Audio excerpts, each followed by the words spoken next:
Que un chico vaya con hambre a la escuela en nuestro país es inmoral y además es una hipoteca social. Obviamente que eso es una acción urgente que tenemos que tener como sociedad.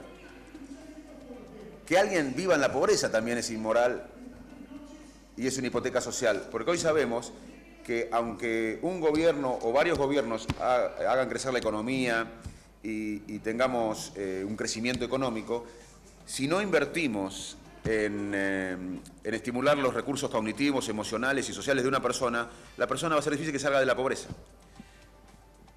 Así que yo coincido contigo o con vos que el hambre y la pobreza son prioridades absolutas. Pero también te quiero decir que los países que se desarrollaron, no se desarrollaron y luego como hobby invirtieron en la educación, fueron desarrollados e inclusivos porque primero cuidaron sus cerebros e invirtieron en la educación. O sea que hay que atacar lo urgente y además hay que pensar en el mediano plazo. Yo siempre digo que si la Argentina fuera un hospital, como médico tengo el vicio de comparar todo con nuestra especialidad y con mi especialidad, la neurología o la medicina o los hospitales, y si el país nuestro, la Argentina, fuera un hospital, sería solo la guardia del hospital. Estaríamos siempre en la emergencia, en la coyuntura. El hospital tiene la guardia, es muy importante la guardia, donde suturamos las heridas, salvamos la vida, curamos las infecciones. Pero además el hospital tiene maternidad, donde hay futuro, esperanza, tiene prevención, tiene investigación, tiene epidemiología. Entonces, la urgencia, lo coyuntural, la malnutrición, el hambre es urgente, es inmoral y tenemos que solucionarlo ya. Pero además tenemos que saber que para salir de este círculo vicioso tenemos que apostar a cerebros saludables y a educación. Usted habla de neuroética. ¿Qué quiere decir eso?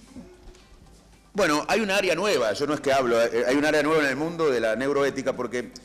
¿Por qué la gente está interesada en el cerebro? Por tres motivos. Primero, porque las enfermedades del cerebro son la principal causa de discapacidad, como dije antes, más que el cáncer y más que la enfermedad cardiovascular. Porque uno cuando piensa en enfermedades del cerebro, piensa en Alzheimer, traumatismo de cráneo, Parkinson, esclerosis múltiple, esquizofrenia, autismo, pero además hay que agregarle estrés crónico, ansiedad patológica, insomnio crónico, y es muy frecuente. Y además, la enfermedad del cerebro, tener un paciente en la casa con problemas neurológicos o psiquiátricos, un familiar, genera estrés en el familiar.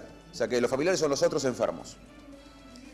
Segundo interés de la gente en el cerebro es porque todos tenemos cerebro y queremos saber cómo funciona. Y el tercer factor de que la gente está interesada en el cerebro es que los avances en la ciencia de la mente están produciendo dilemas morales y éticos que lo vamos a tener que decidir entre todos.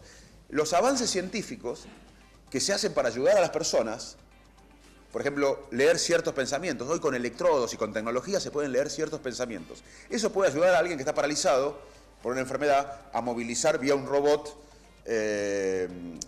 un brazo robótico y agarrar un vaso y empezar a tomar por primera vez luego de la enfermedad.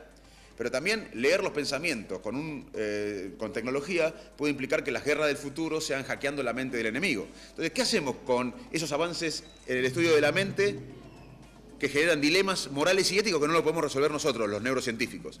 La sociedad va a tener que empezar a conocer lo que sabemos del cerebro y empezar a ayudarnos a resolver los dilemas morales y éticos que surgen a través de la investigación cerebral.